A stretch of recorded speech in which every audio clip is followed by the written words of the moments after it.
class, you guys had an opportunity to read the lessons or watch the videos that I made, and then to try some of the homeworks.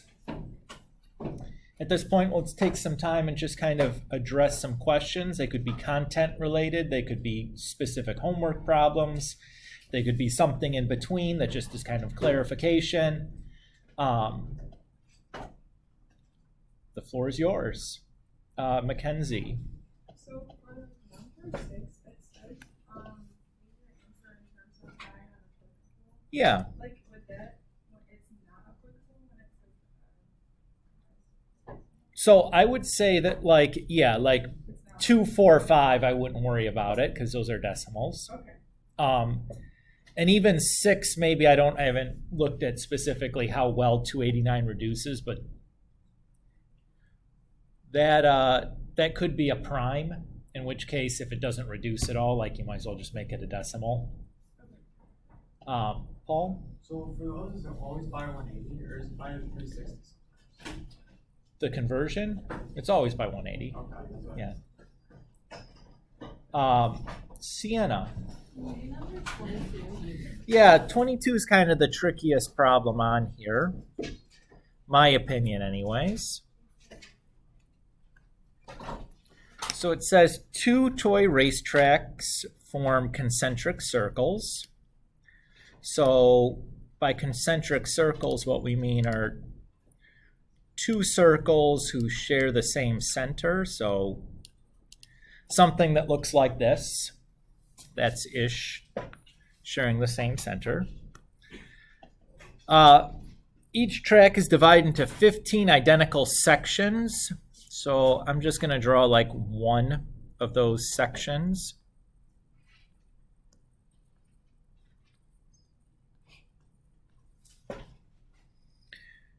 And let's label some parts here. So there's my theta.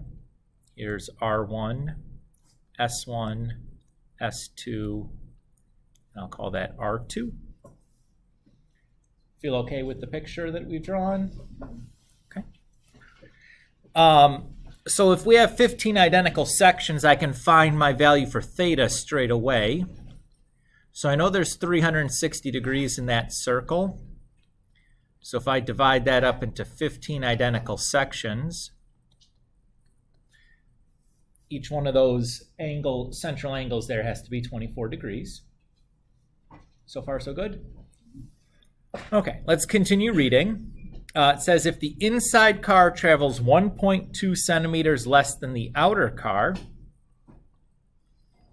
so I know that S1 has to be equal to S2 minus 1.2.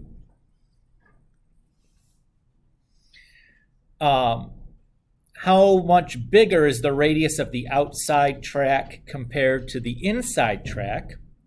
And then it suggests to set up 2 equations using the arc length formula and use substitution to solve. So if we do that, I can say that S1 is equal to R1 times theta. And the theta I've drawn is in degrees, so I'm going to include that pi over 180 conversion factor. And then I can say that S2 is equal to R2 times theta, and then pi over 180. Now theta we know, right? Theta is just 24.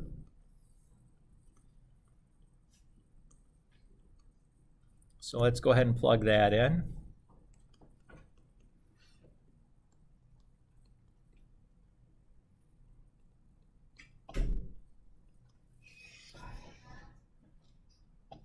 And now, if we look at our system here, it kind of seems like we have 4 variables, right? And only 2 equations. We have S1, S2, R1, R2. If you remember from last year, we need the same. If we have 4 variables, we're going to need 4 equations to kind of solve that system. And it seems like we don't have enough information, right? Well, here's the trick. In this problem, we're not actually asked to solve for R1 and R2 specifically. We just need to find the difference between R1 and R2. right? The question is just asking how much bigger is the one than the other. So what I'm going to do here is I'm going to think about these as two separate equations. And I'm going to take equation 2 and subtract from it equation 1. So on the left-hand side, I have S2 minus S1. And on the right-hand side, I have R2 times 24 pi over 180. And I know I could reduce that, but I just don't care because we're going to type something into our calculator eventually. You know what I mean, guys? And then I have minus R1, 24 pi over 180. So far, so good, Sienna? I notice on the right-hand side that I can factor off that 24 pi over 180.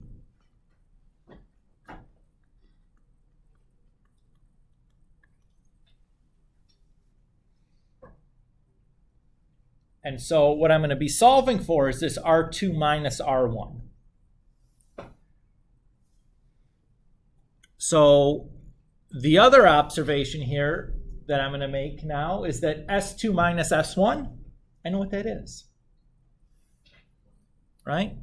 So if I add 1.2 to both sides and subtract S1 from both sides, I know that S2 minus S1 is 1.2. Good with that? Well, I just added 1.2 to both sides and subtracted S1 from both sides, right? Just rearrange that. And then when I multiply both sides by the reciprocal,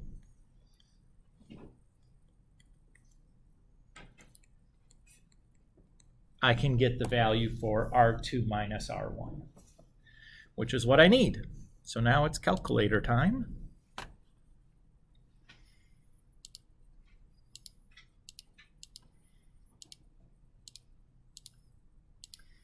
When I'm doing this, though, I have to be a little bit careful. That 24 pi I have to put in parentheses because it's going to do, if I don't, it's going to divide by 24 and then multiply by pi afterwards rather than dividing by 24 times pi.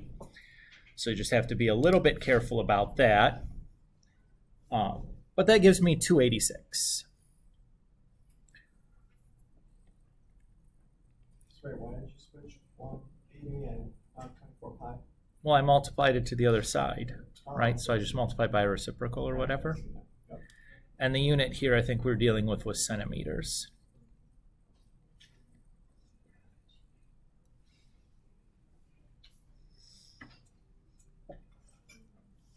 Does that feel okay, Sienna? Yeah. So alternatively, the other observation or other thing you could have done is if you take this, if you just assign a value to S1, I know that S2 then would have to be like 2.2. And we know that theta is 24. So that would allow me to solve for R1 and R2 separately.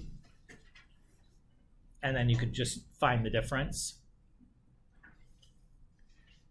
Not how we would have intended you to do it. I don't think that it would be very likely that you'd say, oh, I'll just pick a value, because apparently the length of these track sections doesn't really matter. They just have to make, one has to be 1.2 longer than the other.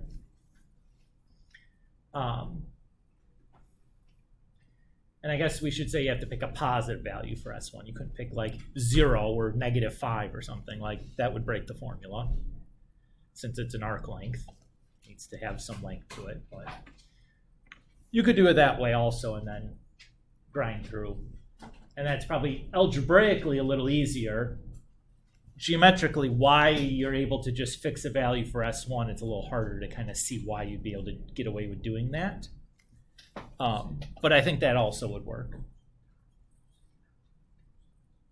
Sienna, are you happy? So we talked about a couple of different ways of kind of handling that one. In pretty good detail, right? Cool. Peyton. 32? Sure. So 32 asks us to find the exact value of tan of 45 degrees without using our calculator. So when we were asking you to not use your calculator, we're really relying on these 30, 60, 90 or 45, 45, 90 triangles, these special right triangles from geometry. Now, clearly this one, since we're doing the tangent of 45, what I need is the 45, 45, 90. The ratio of side lengths for a 45, 45, 90, the legs are both the same length, and then the hypotenuse is square root of 2 times the leg length. So let's say that we're looking at this 45-degree angle, and I know tangent is opposite over adjacent. So it's just 1.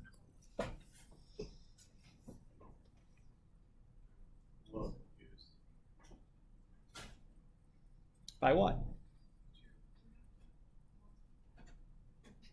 Oh.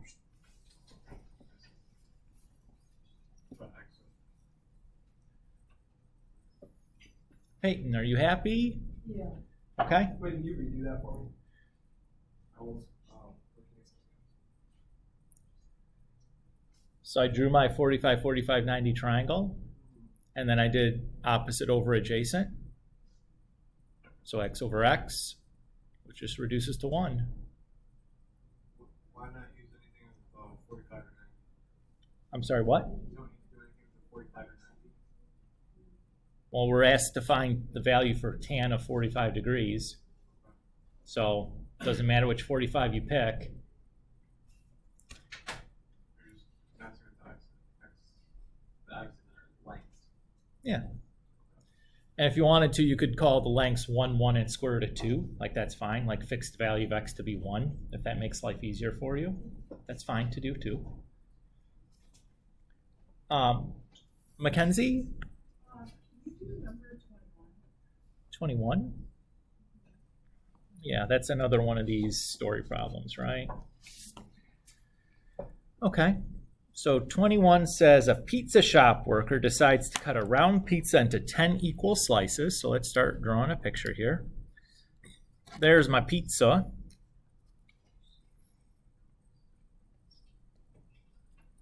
And I'm not going to draw 10 equal slices. I'm just going to draw one slice because they're all equal, right? And I'll just start by, labeling R, S, and theta. Since there's 10 equal slices, right away I know that theta is going to be 36 degrees. You good with that so far, Mackenzie? Okay. It says if the diameter of the pizza is 18 inches, well, that means the radius is 9 inches, right? What is the length of each piece of crust? Well, that's just going to be S, right? That's where the crust of the pizza slice is the arc.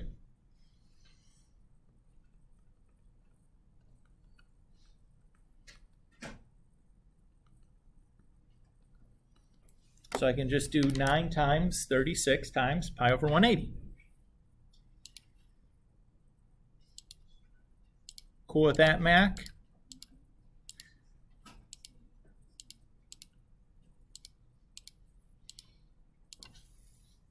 So 565.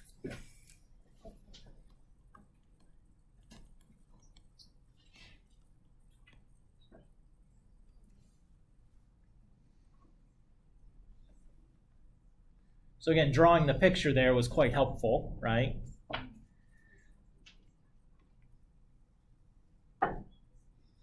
Paul? Number like 35. 35.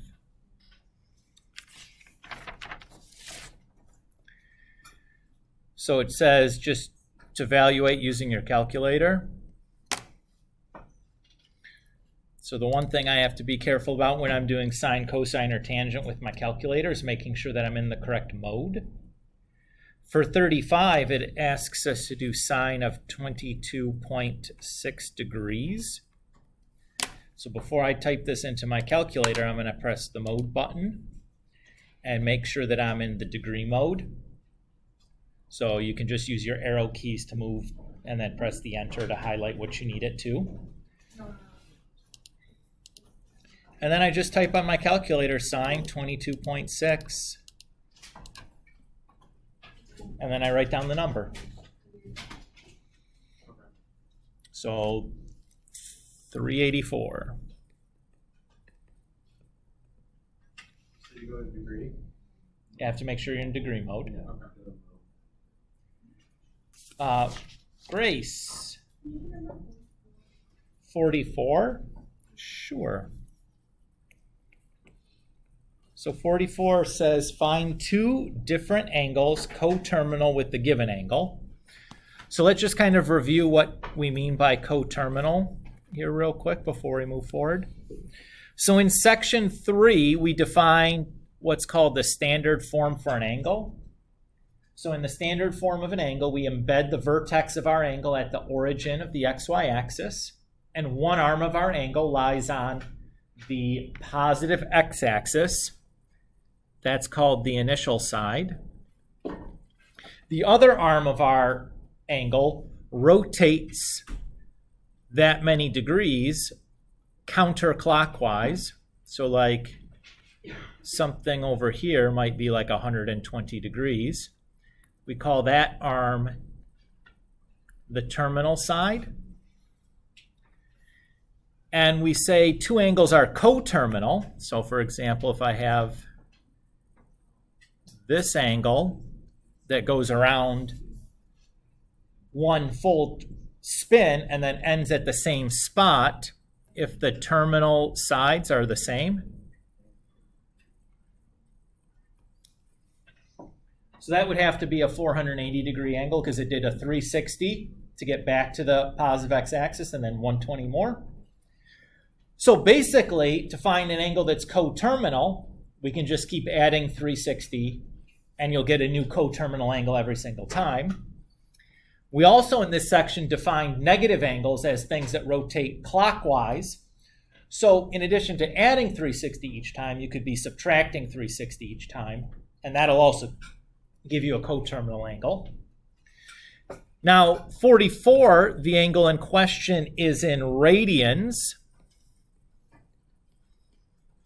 So instead of adding or subtracting 360, we're going to be adding or subtracting 2 pi.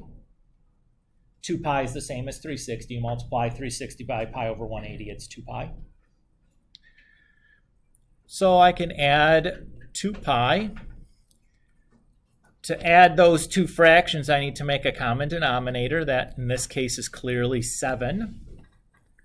So I have 2 pi over 7 plus 14 pi over 7. So 16 pi over 7. So there's a positive angle that's coterminal to ours. The question also asks for a negative angle. Well, since 2 pi over 7 is positive, to get a negative angle, I know I better be subtracting. So I'll subtract 2 pi this time. Again, make my common denominator.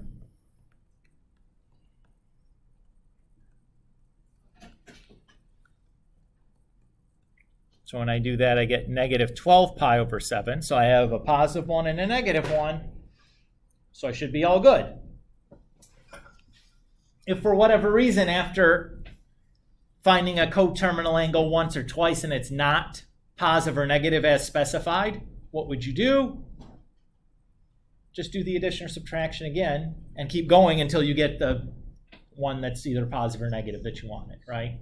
So if we wanted a negative 1 and we subtracted 2 pi the first time and it was still positive, just keep subtracting 2 pi's until you get a negative, right? Grace, you happy? Yeah, thank you. Sure. And I maybe over-explained that, but that's it. This is an important concept, so I want to make sure that we at least talked about it some. Thank you. You're welcome. Hey, Can you just quickly re-explain how you initially knew that it was 120 degrees and then 480? Where are you getting those? so I just made up 120 as an example. Okay. So to get the 480, what I did is I started here. I went around 1 full time, which is 360 degrees. And then I did the 120 more to get to the exact same spot. I get that part, but So that's 360 plus 120 is 480. no, I get that part, but Okay. how did you know that you needed 480? Like, where's that number coming from? So this isn't a problem. I was just talking about what coterminal meant. So this is like a completely different example that is unrelated to the problem. Does that help? Yeah. Okay, I misunderstood. I thought that was my own. No. I wanted to start by describing what we meant by coterminal because there's a lot of vocabulary in there, and that's an important concept. So I wanted to just run a quick example before we started doing the arithmetic because the arithmetic is easy, but understanding why we're doing it is the part that I'm more concerned about. You know what I mean? Yeah. Alexis. What do you think about 29? 29? Sure. I have a question on that. Oh, yeah, sure. So if I wrote it in terms of degrees and did it all the math using degrees, is that fine? Yes, I would probably be specific on, on a test or whatever to in a problem like this to leave your answer in the same form as the question. So if you had something in radians, I'd want a radian answer back, or if you had something in degrees, I'd want a degree answer back. But here the directions don't specify that, so it's not like it's wrong. That tester's taking the test this morning. I'll put it in your mailbox. Okay. Cool. This, Is he here? he's not in my 5th hour. Wow. He might be in my in your 7th first hour hour then. or Okay. 1st hour. Yeah. Okay, good. Yeah, he's not in this section All of class right. though. We'll find him. Okay, sorry. No worries. It's probably better right? It's not the right place. Anyways, Mackenzie, you happy with that Yeah. answer? Okay. And Alexis, you wanted to see 29, you said, right? Yes. Okay. Let's do that. So 29 says, assume that theta is the acute angle of a right triangle. So let me draw my right triangle, and I'll put that one as theta. Satisfying the given condition, so it says that sine theta is 4/7. Find the values for the other 5 trigonometric functions. Well, I know that sine theta is opposite over hypotenuse, right? So 4 is the length of the opposite side, and 7 is the length of the hypotenuse. I can then find this third side that I'll call B just by using the Pythagorean theorem.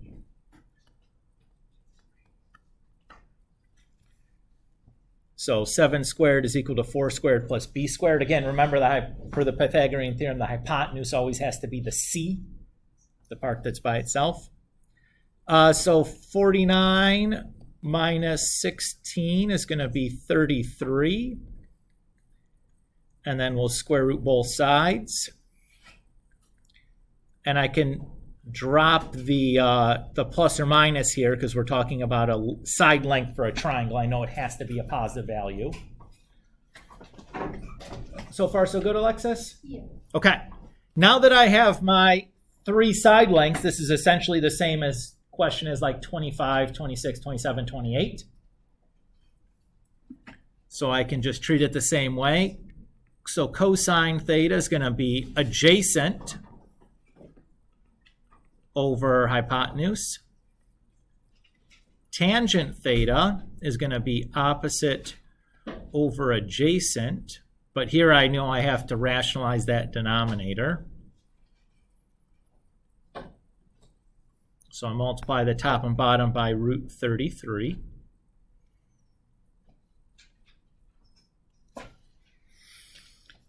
Cosecant is hypotenuse over opposite. Secant is hypotenuse over adjacent.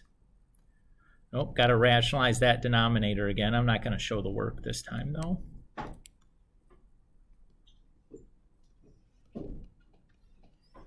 And cotangent is adjacent over opposite.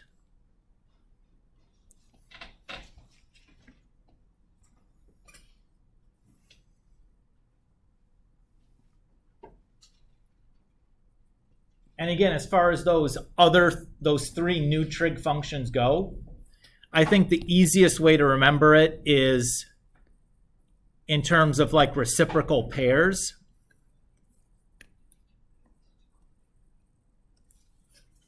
So sine and cosecant are reciprocal. So I'm not going to remember, like hypotenuse over opposite. I'm just going to remember that it's the reciprocal of sine. And that to me is easier to remember, and it's going to be the more valuable way to kind of conceptualize this stuff moving forward, because that reciprocal relationship turns out to be valuable moving forward and something we'll use a lot, as opposed to like we're going to discard the opposite over adjacent definitions here in the next chapter. So, Paul. So once you find the hypotenuse and all the legs, then you're basically just plugging everything in. I'm just doing SOHCAHTOA. Okay. Yeah. Alexis, are we happy? Yeah, no problem.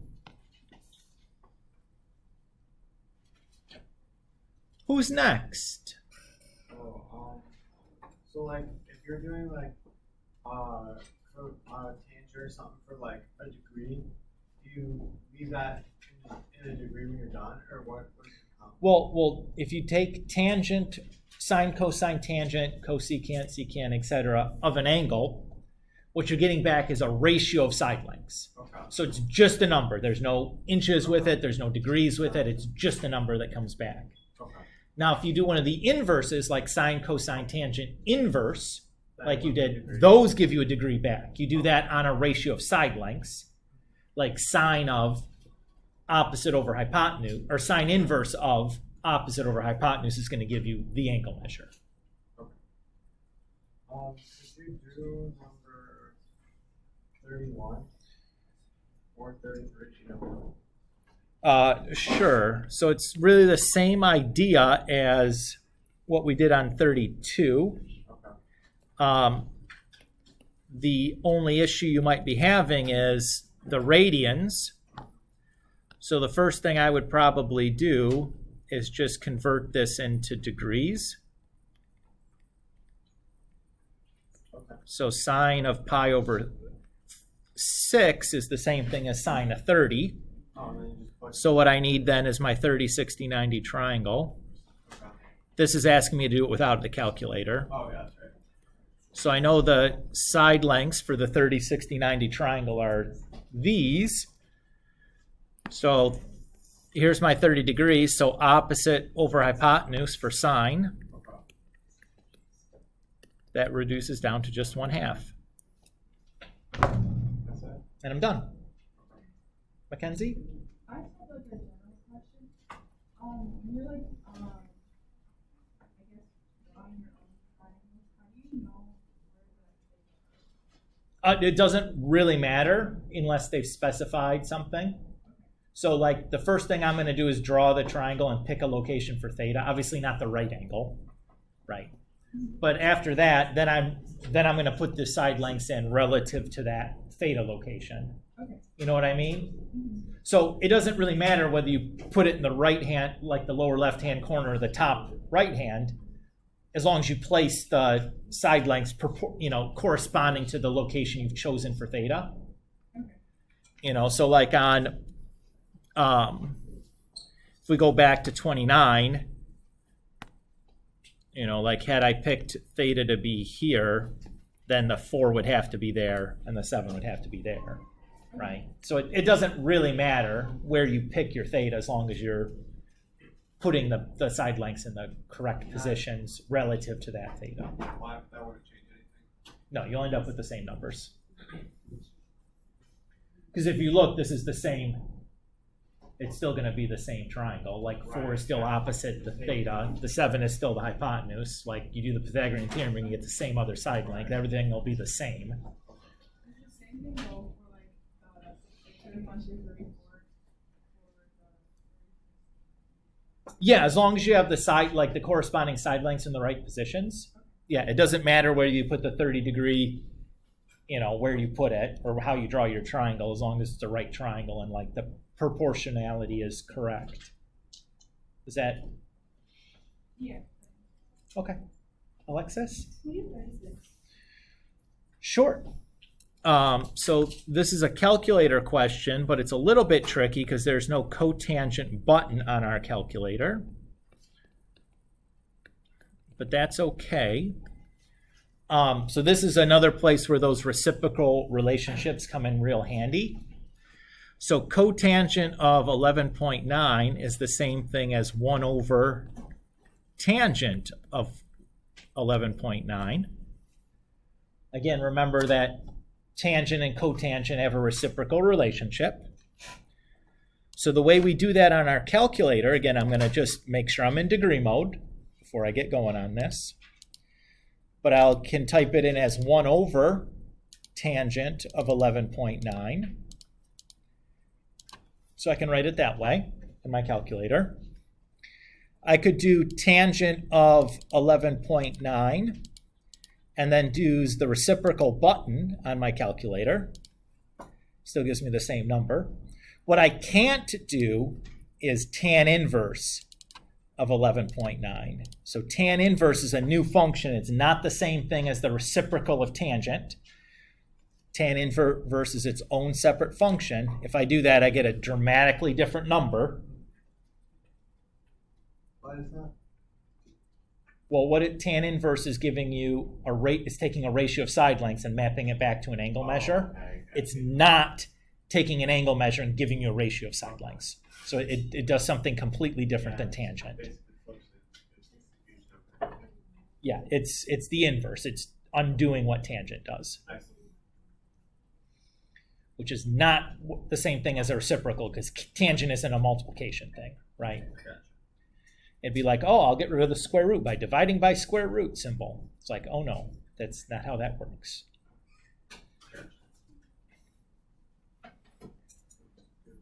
Alexis, are you happy? Sure, no problem. Okay, others?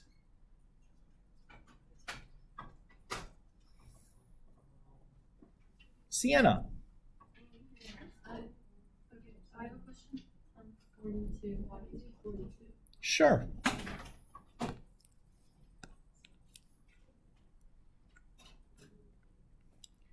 So I'm just going to kind of draw and label the triangle here without going through all the rigmarole. So I'm going to label things using the same orientation that they did.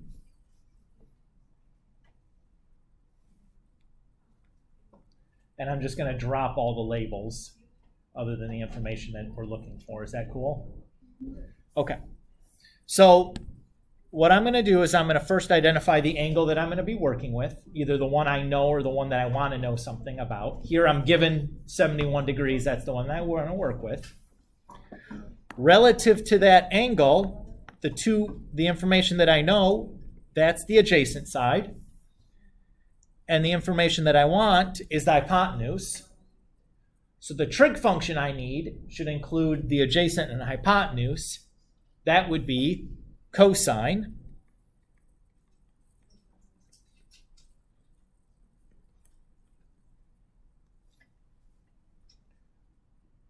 So far, so good? Now I just have to solve for c. So I'll multiply both sides by c. And remember, cosine of 71 is just like a decimal, right? That's all it is. So to get the c by itself, I'm just going to divide by that decimal. Now, at any point along the way, you really could turn cosine 71 into a decimal. I would not do that because you're going to be rounding at multiple steps and potentially get an answer that ends up kind of far off.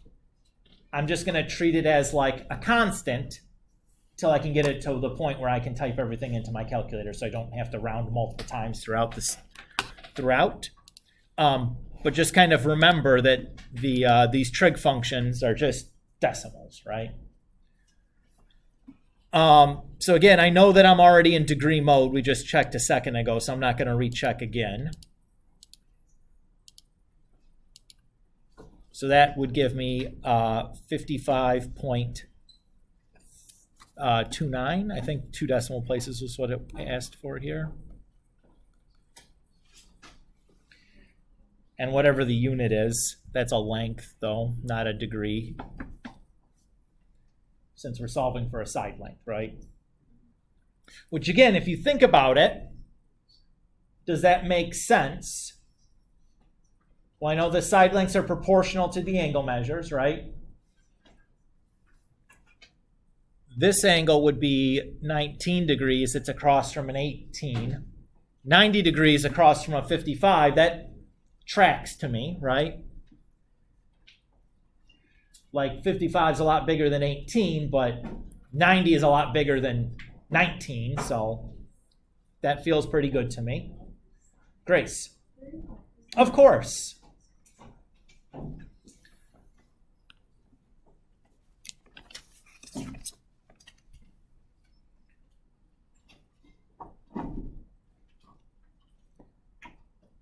What else? You guys got more? Alexis? 24? Sure. So this is one of the unit conversion kind of story problems. So similar to the last example I did in the lecture for 2.2. So it says a circular saw has a diameter of 8.25 inches. And there are 12 teeth per inch on the cutting blade.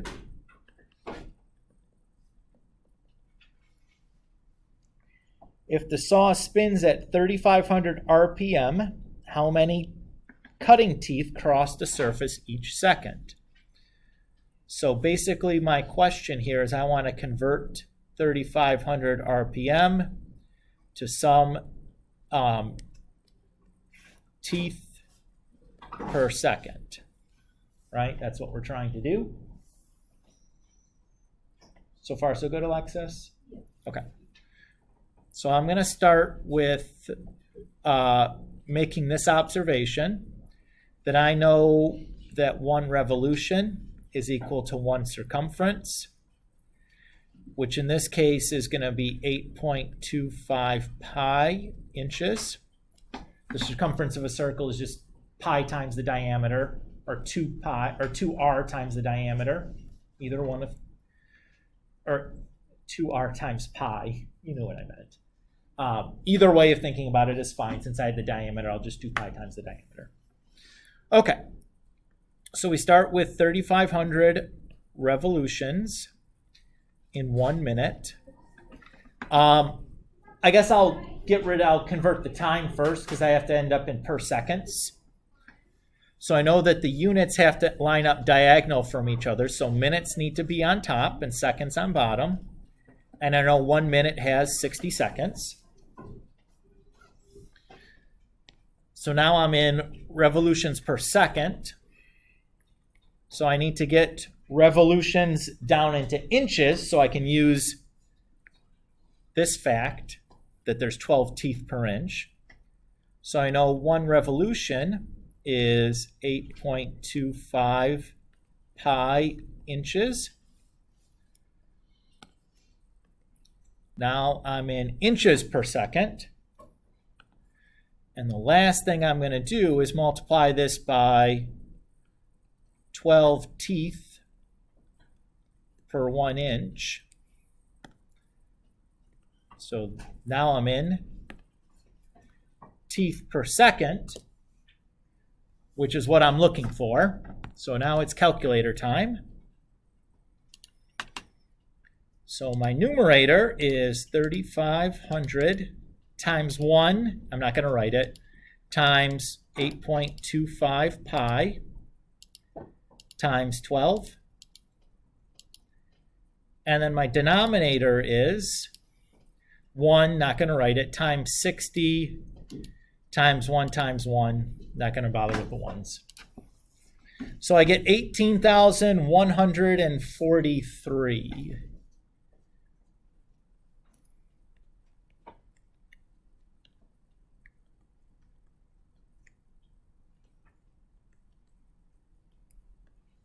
That's a whole lot of teeth per second on that saw. It's a fast saw. Yeah, 3,500 RPM is a crazy fast saw. That's got to be like a little Dremel tool or something. You know, like a little tiny thing that goes like real fast. So when you're solving, like an angle for or a degree in a triangle, you're gonna use like, you always use cosine, multiply it, and then you multiply the side one. No, you're going to use the trig function that matches with the information that you have. Okay. I used cosine because the information we had was the adjacent and hypotenuse. Oh, okay. I see. If I had different information, I'd use a different trig function, right? It just matches, the trig function should match what you know. You know what I mean? Yeah.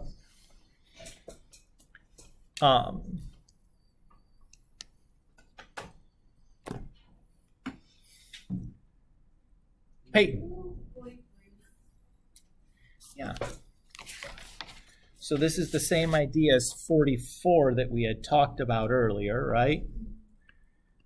So all I really need to do is I'm going to add 360.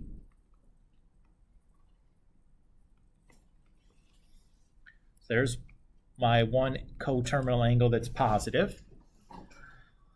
And then I can subtract 360.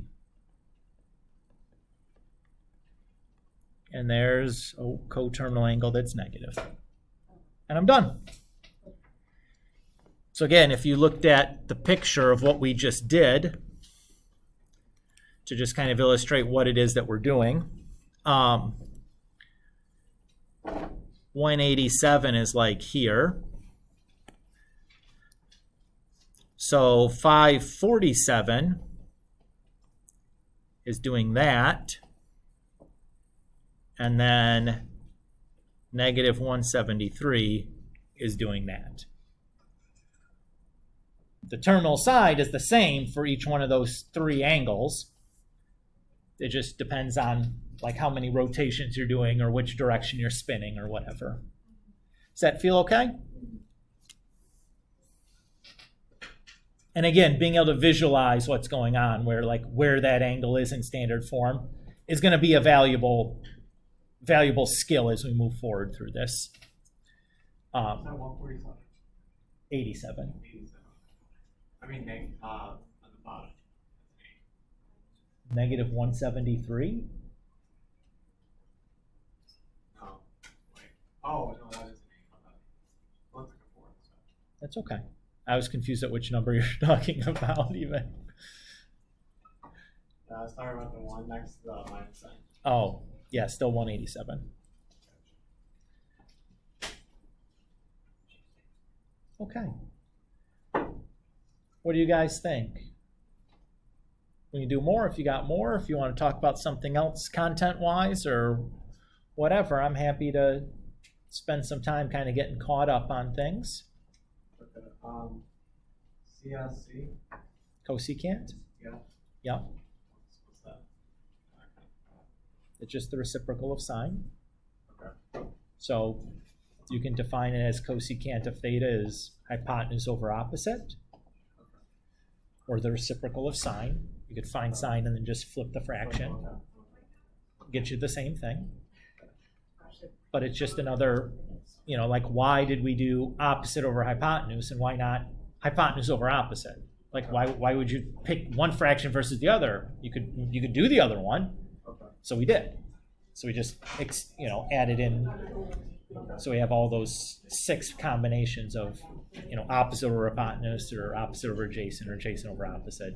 So now all the combinations have a function associated with them. Okay. That's the idea basically.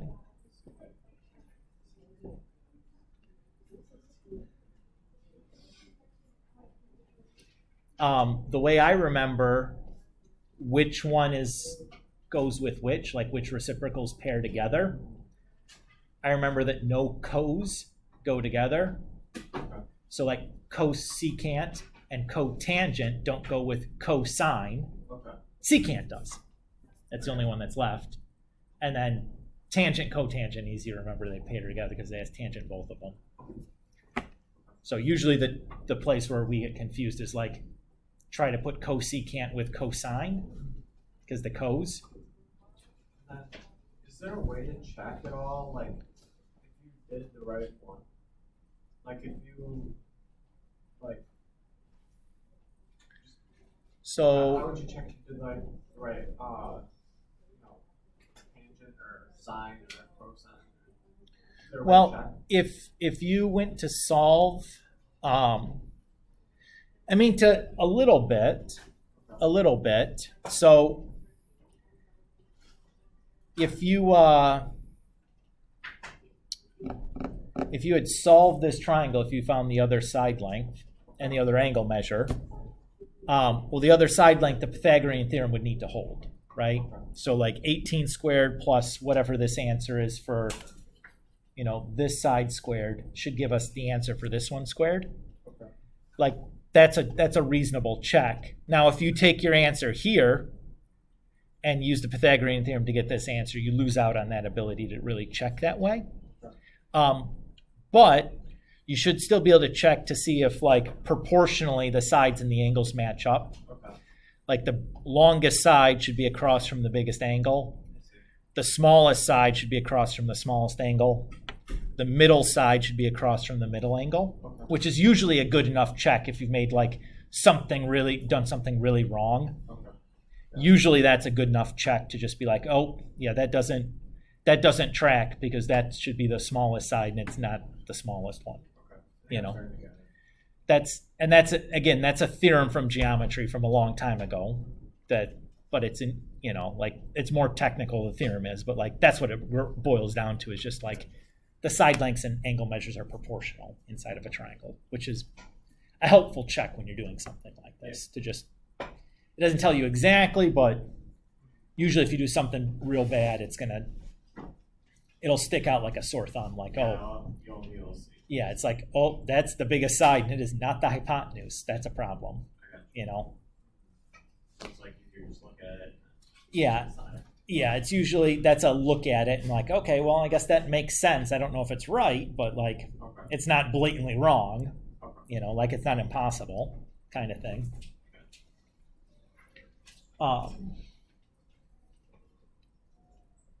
Sienna, Sorry, can you do 39? you don't have to apologize. I'm happy to do 39. Again, I've been inviting you guys over and over to ask stuff. It's no big deal. All right, 39. So I'm just going to label the parts that are given to me, and I'm going to drop all the extra stuff. That's okay with you? Yeah. Okay. All right. So again, I always start with the angle. Relative to this angle, the side I know is the adjacent, and the side I want to know is the hypotenuse. So in this case, I should use cosine, because cosine is adjacent over hypotenuse.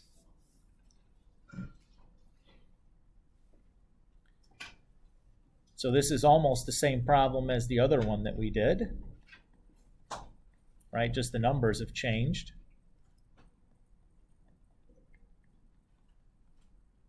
So I get the C by it, or I multiply both sides by C and then divide by the cosine 38. And then I just go to my calculator. 10 divided by cosine 38.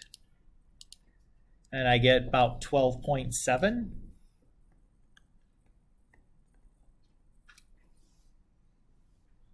Which again, that's bigger than the 10.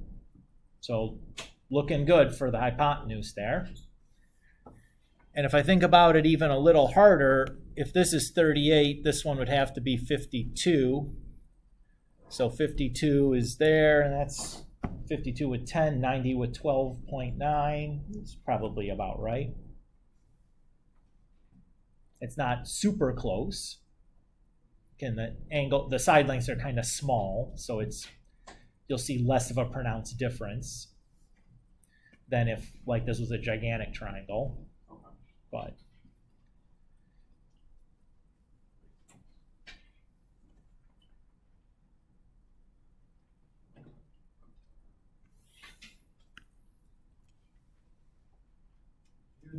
You do another one like that?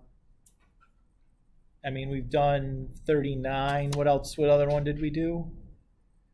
Do we do 42 also? Is that right? Yeah, it's like maybe 40 then. Sure.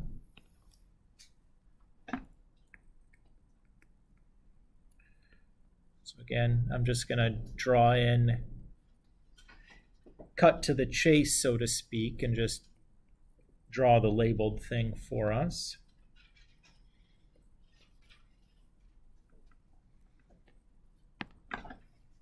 So again, I'm going to look at the angle I know, 88.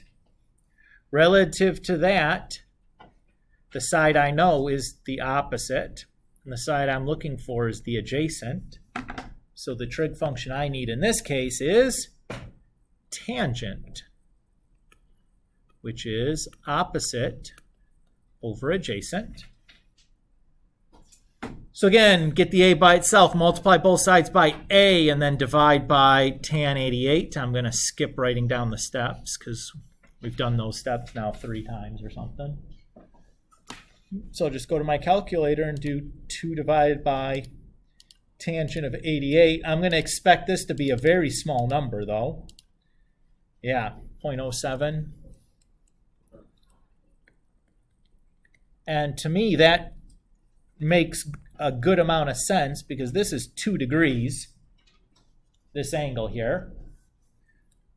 And the 88 has across from a 2.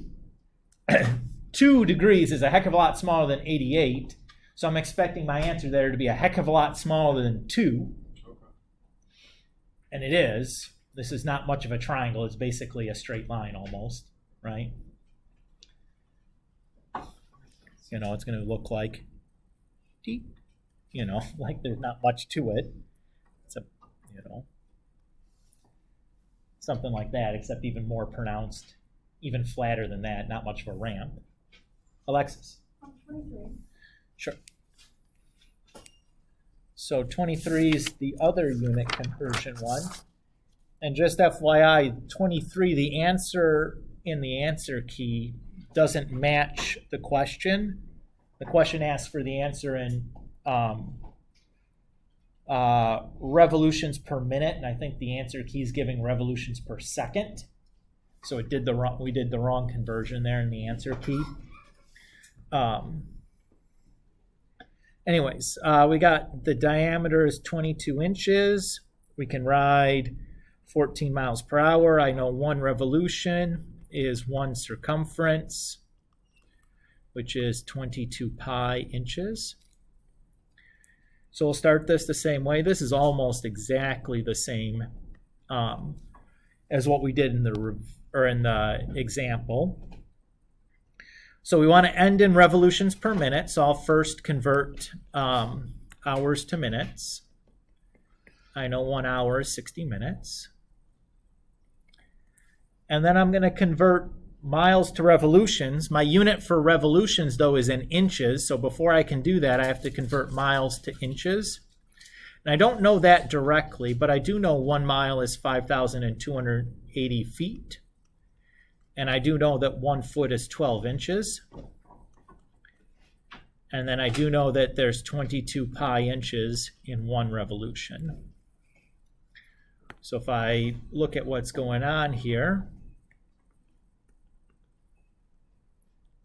I am in revolutions per minute.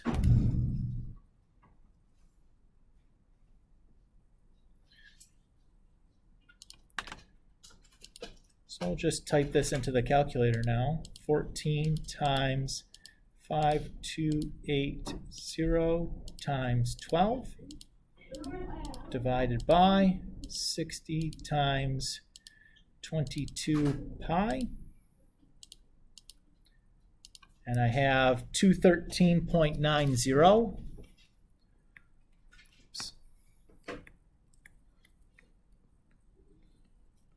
And I think the answer in the back of the book, if we did this to seconds, we'd have to divide by 60 again. I think the answer that's given is the 356, which is just the wrong unit. Right? It's the right number, but it's just the wrong unit. It's per second instead of per minute. Oops-a-daisy. Okay. Hey.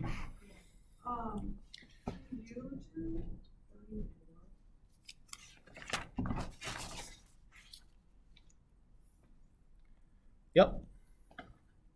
So again, just like we did on 31, I'm just going to start by converting this into degrees so I know what type of triangle to build. So this is a 45, 45, 90 triangle.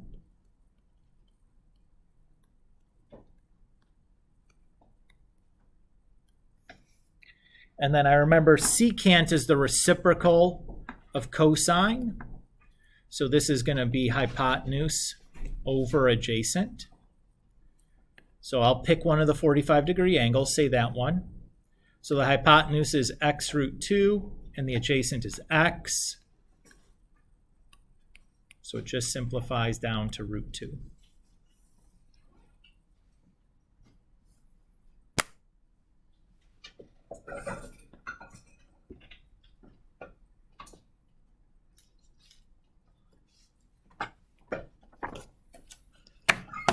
If you guys want to clear your desks other than your calculator and something to write with, it's homework quiz time. Don't act surprised. By this point, I'm sure everybody knows this is going to happen.